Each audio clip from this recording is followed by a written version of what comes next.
Hello everyone, how's it going? Dr. Incompetent here, and let's play some Tales of Maj'Eyal, shall we? My goodness, this is our halfling archer, and we could die at any moment.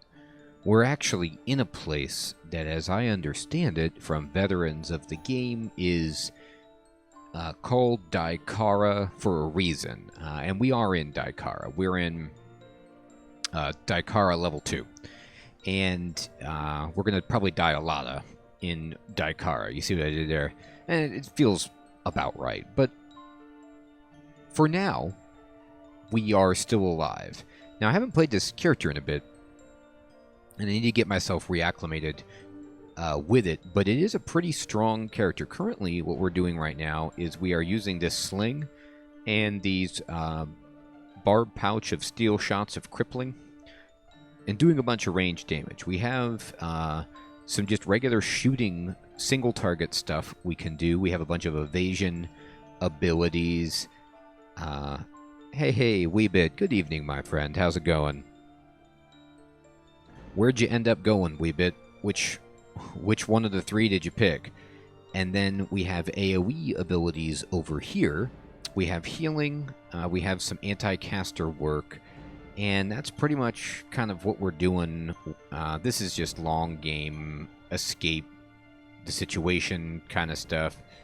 And let's see. Did I already... I think I explored this fully, and I need to go to level 3. Yes, I did. Okay, so now it's just a question of what we want to transmog. We are going to actually not destroy this tooth.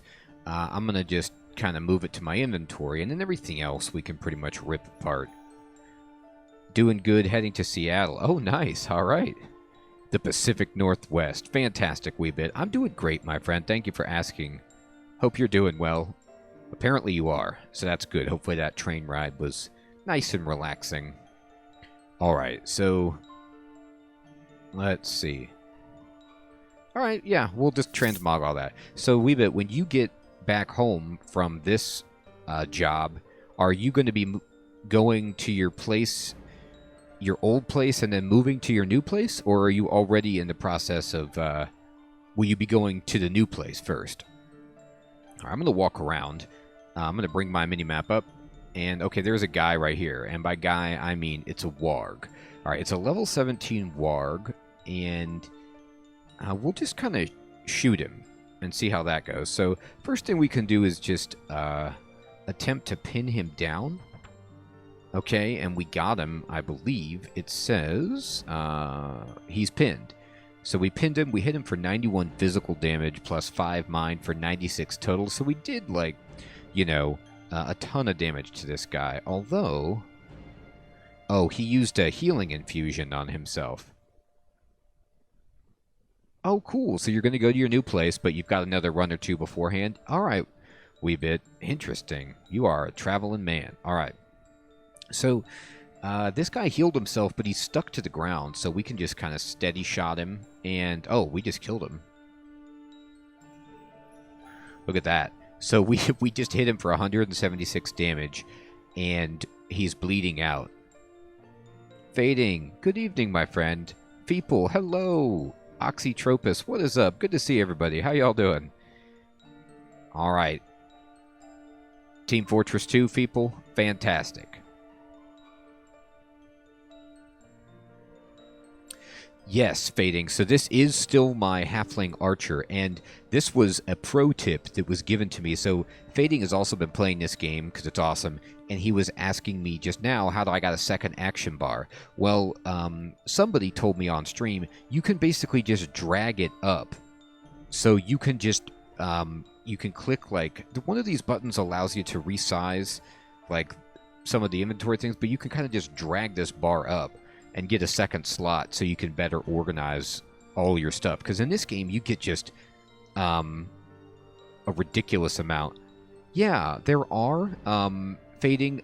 You could, just like in the sense of they're the same, but you just have, you have so many in this game. So it's like, if it says A0, I believe it means Alt and the 0 key. and then the number keys 1 through 5. C is like control and the number keys, and S is like shift and the number keys, I think, for all of your hotkeys. I'll verify that, but I'm pretty sure that's what it is. Oh my god, look at this guy. Umber Hulk. He just snuck up on me. The Umber Hulk. I mean, I don't know how somebody named Hulk sneaks up on you, but that's just what happened. Oh my god. We've got a problem. Alright, so can I pin this guy down is the first question. No, it's cooling down. They can burrow through stone? Okay, they look like they can. He is an Umber Hulk kind of like an Ant-Man?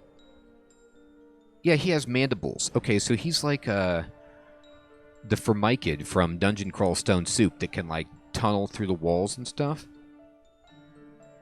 Yeah, he's like just your average, typical, peaceful Ant-Man. So what we're going to do is we're going to disengage from this guy. So disengage from this guy will let us move all the way over here. Oh my god, but it went from bad to worse.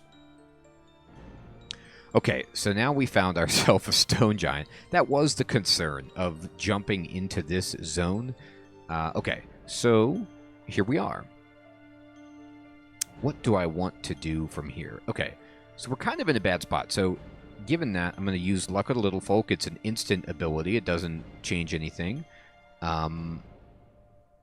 True Shot.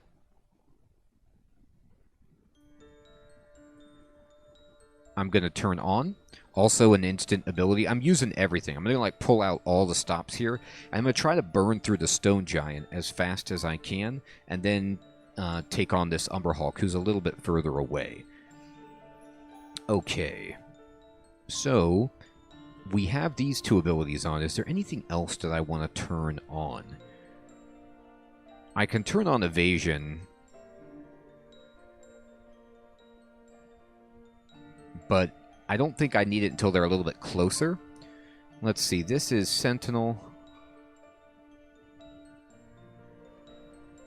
This is... yeah, I'm going to use this on this guy. Okay. And then now I'm going to just steady shot him. He's been marked, so I can headshot him. And he's almost dead. And we'll just... I'm going to regular shoot this guy. Got him. And then this guy... we are going to... I can pin him down now. Got him. So we pinned him down. He's pinned and he's been marked. So we can now use our headshot on this guy. I'm going to do it. We got him down to about half health here. He tried to confuse me, which seems like it would have been awful, but it didn't work, mercifully. And so we'll just go ahead and steady shot him. And we've marked him again. He has about 18 hit points, so I'll just finish him off. Okay, great. Yeah, you know, there's certain classes in these kinds of roguelikes where the hardest part for them is just coming onto the screen, you know, and getting a foothold on the new map. And when you're playing a ranged character, it generally is that way. I need to have, like, a little bit of a cushion so I can maneuver and optimize my kill zones. Hey, Dan. Grim, good evening. Yeah, Dan, this game is great, my friend. It's super cheap on Steam. I think you can actually play a good bit of the game for free on their website. It's called Tales of Maj'Eyal. It's a fantasy roguelike that's kind of very heavily inspired by Tolkien's Middle-earth. So it's really nifty. I love these kind of, you know, turn-based roguelike RPGs. Just fantastic stuff. I like strategizing. I like getting loot. Alright, so I'm looking at the map, and I could go to the east, but I kind of want to just go to the north a bit. Here we go. Oh my gosh, this guy is trying to throw something at me. Alright, so there is, on the screen, a delightful snow giant boulder thrower. And his animation, he's 2 tiles tall. He's enormous, and he's going to throw a boulder, which appears to be the size of a mountain, at me. Alright, so we don't want that to happen. I'm going to, because he's a thrower, I'm going to use evasion. It's an instantaneous ability, so it doesn't even take a turn. That's what, it's really interesting. A lot of the abilities in this game, and not a lot, but many of them are instant. So, you know, this I can use without taking a turn or passing time or anything. And it's fantastic to set up for this guy. I'm also going to... is he hard? I mean, maybe. This, I'm going to go ahead and do Luck of the Little Folk as well. And then I'm going to do True Shot. I'm just going to do everything I can on this guy. I don't even, why not? Right? And we're going to try to mark him if we can. He threw something at us. So it says here, Snow Giant Boulder Thrower hurls a huge boulder at Dr. Incompetent. I resisted his knockback. I got deep wounded, and he did 126 physical damage to me. So that's an ouch. But mercifully, this guy is at 76 hit points, so a regular shot should kill him, and it did. And my regeneration is fairly high, so I can just go down here, and I've got my health back. Oh, but there's a little hatchling, a drake hatchling coming at me. So we'll just kind of shoot it. And it got marked and headshot. It's gone. Great. Love it. Love to see it. Okay. We're in this winter wonderland. And, okay. So here's a new scenario for us. A new kind of situation. There is a group of enemies down here. So we can start using some of our AoE. So I'm going to flare, and it marks everything. And then volley is an AoE ability, and it says, if the primary target is marked, you consume the mark to fire a second volley of arrows for 76% damage at no ammo cost. By the way, in the upper left, I do have ammunition. It reloads pretty quickly, so it's not necessarily a big deal. But I have 20 out of 20 shots.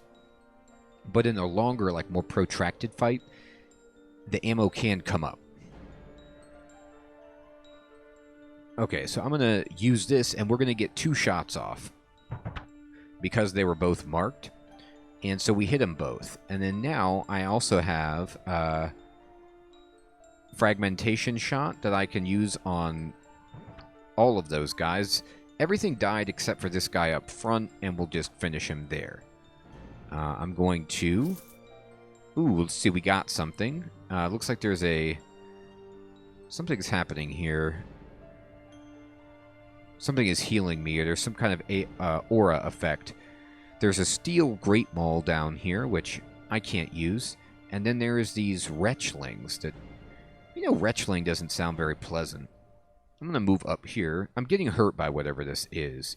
Oh, it's a wretchling, so he, like, vomited acid all over me or something. So I thought that was a healing aura. Not at all. That was a damage your face aura. But we actually kind of, like, regenerated through that. 14 acid damage per turn. Not a big deal. Alright, so we'll just walk... Oh my god, I've been teleported. And what just happened to me? Okay, so it says... Beto Loretha cast Banish on me. So that is a named enemy. Like either a unique monster or a boss monster. And it banished me, aka... sent me out into the middle of nowhere. Hey, Silver Direwolf, what is up, my friend? Good evening, good to see you. Vomited acid or exploded into acid mist? Oh, I see. So they blow up when they die? Okay, good to know. Alright, I'm under the effect of stun, and my damage is reduced by 15%, but it's only for 1 turn, and there's nothing around me. So, oh my god, I lied. So this is interesting. So this enemy, Beto Loretha, the male snow giant, is a rare enemy, and oh, okay, Direwolf. I'll tell you what though. I think that you might be onto something. I'm going to pay attention, but either way, we got to watch out for those. this guy has really cool abilities. Did you see what he did? So he banished me to another part of the map. I'm actually, maybe 10 tiles north of where I was. And then he cast Dimensional Step and emerged from a space-time rift right on top of me. Oh, Oxytropus, it said in the text box it casted it. Oh, okay, I think actually that makes sense. You're right. Alright, so it cast it like from afar then. So what we're going to do is, this guy is on us, so let's use our instant abilities first things first. Luck of the Little Folk, Evasion, and then if this guy's going to be casting spells, I might want to do called shots on him to try to hit his throat and silence them for 2 turns. But first things first, because he's so close, I'm going to go ahead and disengage from him to back here. Okay. And I jumped over here. It cast Arrow Stitching, and he warped space-time to equip an Ash Longbow and then Quiver of Elm Arrows. His abilities are awesome. So he just, like, warped the fabric of space-time to materialize an Ash Longbow and arrows, but he shot me a bunch, but I deflected everything with my abilities. Now, it's time, if he's going to be casting stuff, I'm going to put that on him, and he's silenced. Good. That's a good first step.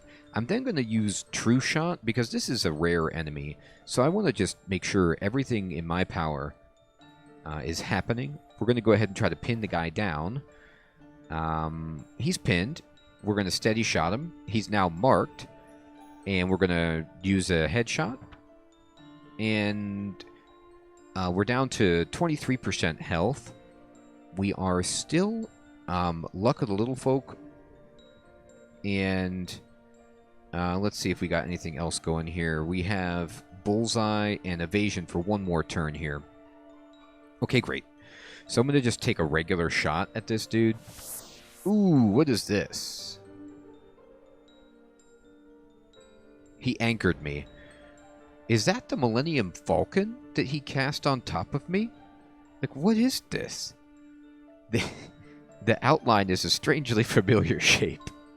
But anyway, and it almost looks like there's that satellite dish, but that's not in dead center of the Millennium Falcon. It's off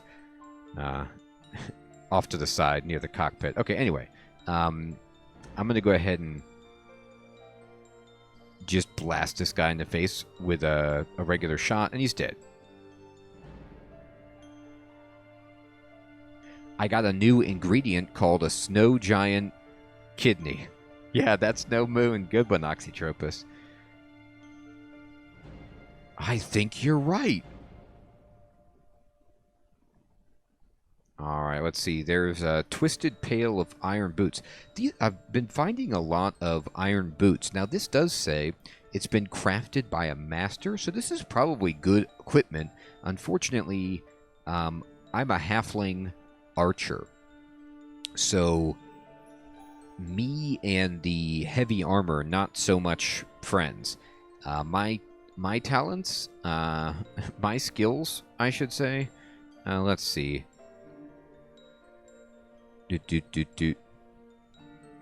I have light armor. Yeah, light armor training 3.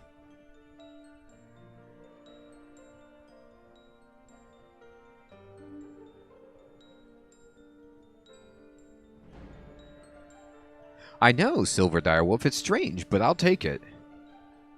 Boom. This is a game with many words, people. Alright, so... Oh, these are actually...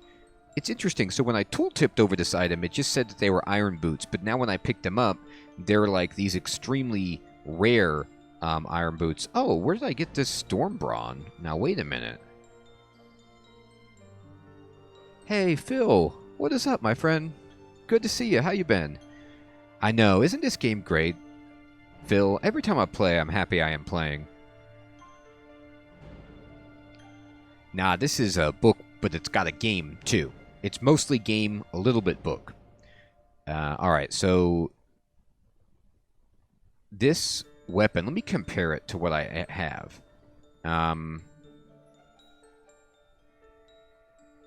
I do have to say that I'm not quite used to the how to interpret the comparison screen all the time.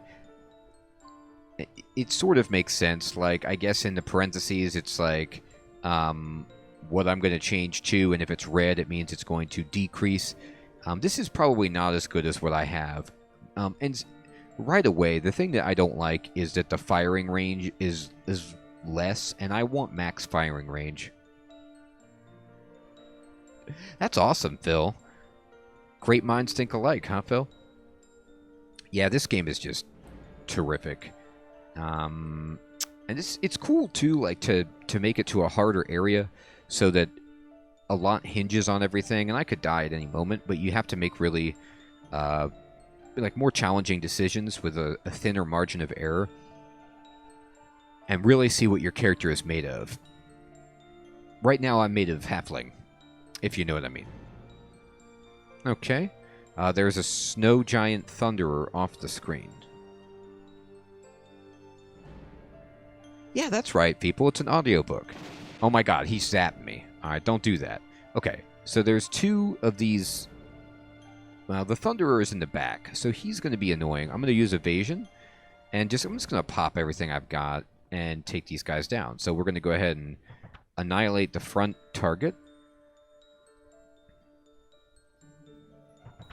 Okay, they're kind of bunched up, so I'm actually going to flare them, and then I'm going to use my volley on the front guy. Ooh, there's a bunch of giants here. The chieftain, oh boy. The chieftain is marked. Like, he's got a sweet beard, he's got that helmet. Yeah, we're in for a little bit of a ride with the chieftain here. So, given the fact that the chief is out, I'm going to sentinel him, which I probably don't need to do. I never am too impressed. I'm going to pin him down, though. Got him. And then let me scatter shot. Let's see. What does this actually do? Oh, no, that's not what I want. How about instead this one? Yeah, that hit a bunch of people. And then I'm just going to hit you regular. You're dead. Oh, getting zapped by the guy in the back who's off the screen. That's not... It's just not nice of him to do that. All right, so I'm going to go ahead and shoot this guy. This is just a regular snow giant, so we should be legit to just stand here. Okay, we can flare again. And we got him. And I'm just going to go ahead and fire my volley.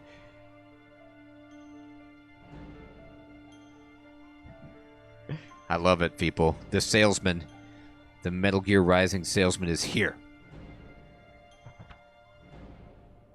Alright, what is this thing in the back? This is a white ooze. Alright, well, that's not really a primary concern for me. Maybe it should be. What are you? You're a regular snow giant. The Thunderer is still back there wreaking havoc, but eventually I'm going to get to it. Alright, there we go. I've killed everybody else. I am taking some damage, so I'm going to go ahead and...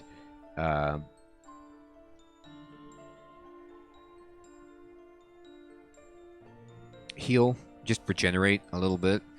And then...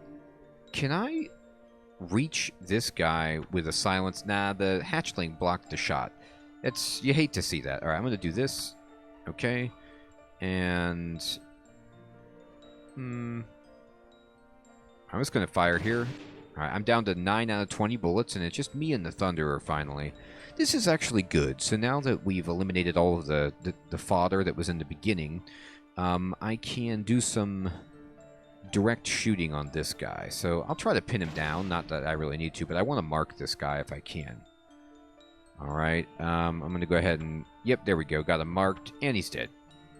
And we've done it. I'm going to move down and just kind of rest up after that. And let's see what... Oh, wait. Stop. Slow down. What is this guy? Oh, no. It's a retchling. It's like a super glowing retchling and a rare warg. So we've got two rare monsters together, which is not ideal. So I'm going to disengage from this one and launch back as far as I can to here. And, I'm trying to get out of there their retchling vomit, but it's actually harder than I wanted it to be. Okay, so I'm just gonna put some AoE up here and see how many of these guys we can take down. All right. This thing is hard. Why are you taking so many shots? Stop doing that. There we go. There we go. All right. Okay, so let's use all of our abilities. I'm going to go ahead and turn on everything. I'm going to try to silence this guy. I'm an archer, Phil. I'm a halfling archer, my friend. We're doing our darndest. Okay, so what I did was I used Luck of the Little Folk, which gives me increased critical strike chance by 24%, which is insane, and increases our saves. Whenever I'm going to fight some kind of caster type, I love Luck of the Little Folk for just helping me resist, like, you know, any kind of disabling effects or mind-controlling effects. And then we also turned on True Shot, which gives me 15% increased attack speed, no ammo consumption, and the marking chance goes up by 25%. If we ever mark a target, it's like a jackpot, because then we can use Headshot, which does almost 200% weapon damage, and it has 100% or 100 increased accuracy, and it bypasses other enemies between you and your target, so you can like pierce with it basically and get through. It's fantastic. My caster ability, Called Shots, is on cooldown, so I can't really use that at the moment. I could disengage and get further away from this guy, but I don't really need to do that. I'm just going to first try to pin him down. I don't know why I'd want to, but I did.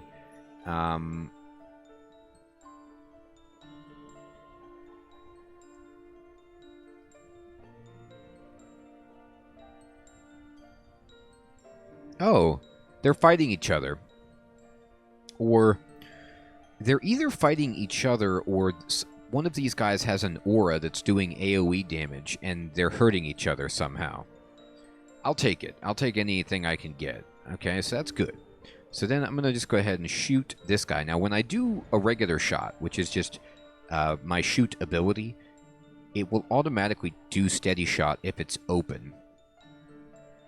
And Steady Shot does 182% damage with a 38% chance to mark. So Steady Shot is gross as well. So let's go ahead and get this on him. All right, and we got him. He's down to 70% health, so he's actually pretty durable. He's standing in pretty well. Okay, we got him marked. This is fantastic. So he's marked, and he's down to 61% health. I'm going to headshot. All right. And the cool thing, too, is that we have this channel right here between the mountains, and the warg can't get to us. So we're kind of like able to use this bottleneck to fight one at a time. And this guy is staying at ranged, which is pretty ideal for us also. So I'm going to shoot him again, and he's down to 24 hit points. So he will die right now. Now the warg is coming at us, and it's down to 30% health already. So I'm just going to shoot it, and it's dead. And then there's a hatchling back there, and we'll just pepper it, and it's gone. Great. So we took down a bunch of difficult targets. We're already 44% towards experience towards level 17. So that's very nice. I'm just going to kind of recharge my stamina.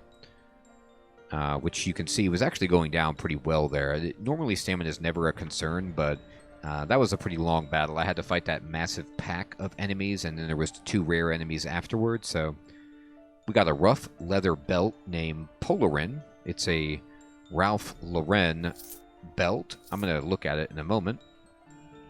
A regular leather sling, an insulating pair of rough leather boots of speed. Now, boots of speed actually sounds pretty tempting. So let me see what boots I have. I have Scholar's pair of rough leather boots. These are terrible. This is +1 armor and +4 spell power. The boots that I just picked up have to be better than this, right? These give you +1 armor and 25% increased movement speed. Yeah, this is fantastic.